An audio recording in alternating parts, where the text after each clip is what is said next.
13 फरवरी, सुनने की भक्ति। 1 शमूएल 3:10। तब शमूएल ने कहा, कह, क्योंकि तेरा दास सुन रहा है। अगर मैंने ध्यान देकर और पूरा मन लगाकर परमेश्वर की एक बात सुन ली है तो इसका मतलब यह नहीं कि जो कुछ वह कहता है वह सब कुछ मैं सुन लूँगा। जो वह कहता है उन बातों के प्रति अपने हृदय और मन की असंवेदना द्वारा मैं परमेश्वर के प्रति प्रेम और आदर की अपनी कमी दर्शाता हूँ। अगर मैं अपने मित्र से प्रेम करता हूँ तो मैं सहज ही यह समझ लूँगा कि वह क्या चाहता है।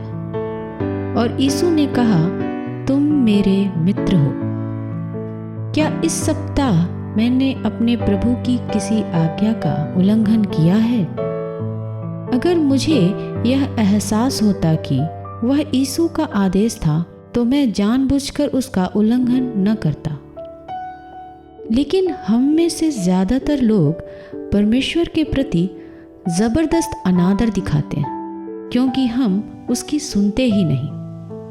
अच्छा होता अगर उसने हमसे कभी बात ही न की होती। मेरे आत्मिक जीवन का मकसद यीशु मसीह के साथ ऐसी अभिन्न पहचान बना लेना है कि मैं हमेशा परमेश्वर की सुनता रहूं और यह जानूं कि परमेश्वर हमेशा मेरी सुनता है। अगर मैं यीशु मसीह के साथ जुड़ा हूं तो मैं सुनने की भक्ति द्वारा हमेशा परमेश्वर को सुनता रहूंगा। एक फूल, एक पेड़ या परमेश्वर का कोई सेवक परमेश्वर का संदेश मुझ तक पहुंचा सकता है, लेकिन मेरे सुनने में जो बात रुकावट पैदा करती है वह है दूसरी बातों की तरफ लगा मेरा ध्यान।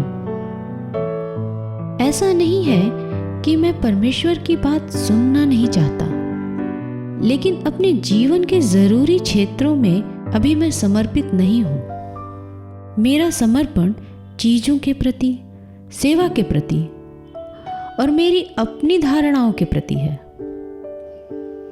परमेश्वर जो चाहे कहता रहे, लेकिन मैं उसकी बात सुनता ही नहीं हूं।